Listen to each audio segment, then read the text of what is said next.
శరీరమును బట్టి కొన్నిసార్లు నీ వల్ల లోపాలు జరుగుతుండొచ్చు. శరీరేచ్ఛలకు కొన్నిసార్లు లోపడటం వల్ల నీ వల్ల కొన్నిసార్లు పొరపాట్లు జరుగుతుండొచ్చు. అవి జరిగినప్పుడు నువ్వు ఎలా రియాక్ట్ అవుతున్నావో దేవుడు దాన్ని సీరియస్గా చూస్తుంటాడు.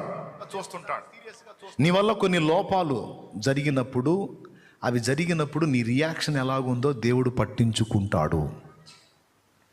కొంతమంది ఏమో మౌనంగా ఉంటారు, అసలేం ఫీలింగ్ లేకుండా. వాళ్ళని ఒక పక్కన రాస్తాడు, తేడా ఇది నా సరుకు కాదు. నలిగిపోతుంటారు కొంతమంది, అసహించుకొని ఏడ్చి మొత్తుకొని పశ్చాత్తాపడి దేవుని పాదాలు పట్టుకుని అయ్యా అయ్యా అని వెలవెల్లాడతారు. వాళ్ళని ఒక పక్కన రాస్తాడు, ఇది నా సరుకు.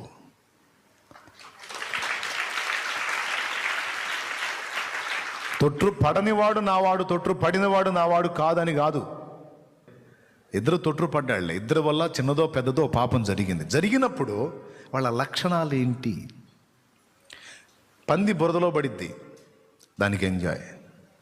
గొర్రె బురదలో పడిద్ది, దానికి నరకం. సో పాపం జరుగుతున్నప్పుడు లేదా నీ వల్ల తొట్టుపాటు జరిగినప్పుడు అసలు నీ రియాక్షన్ ఏందో కనిపెడతాడు ఆయన. ఒకవేళ నువ్వు బురదలో పడి ఒక గొర్రె పిల్లలాగా వెలవెలలాడుతుంటే దేవుడు మాట్లాడుతున్నాడు నీతో. అసలు ఏ కారణం చేత అందులో పడాల్సి వచ్చింది, నువ్వు ఏ కారణాన్ని బట్టి ఆ పరిస్థితిలోకి వెళ్ళావు, అసలు ఆ గ్యాప్ ఎందుకు ఇచ్చావు? నువ్వు ఆసక్తి కలిగి అదొక పనిగా పెట్టుకొని దాన్ని సీరియస్గా తీసుకొని ఆ శోధన నుంచి తప్పించుకోవటానికి ఇక నువ్వు మెళకువగా ప్రయత్నం చేయమని దేవుడు మాట్లాడుతున్నాడు.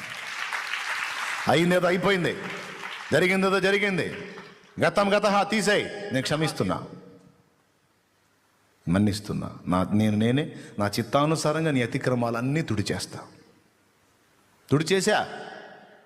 నువ్వు ఏడ్చావు, బాధపడ్డావు, పశ్చాత్తాపడ్డావు, మంచి చెడు అయింది, మొత్తుకున్నావు, సరే క్షమించా.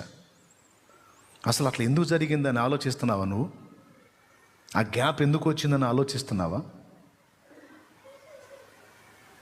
టైంని నువ్వు బ్యాలెన్స్ చేసే విషయంలో తప్పిపోయావు. అర్జెంటుగా అక్కడ నువ్వు సరి చేసుకొని మారు మనసు పొందు.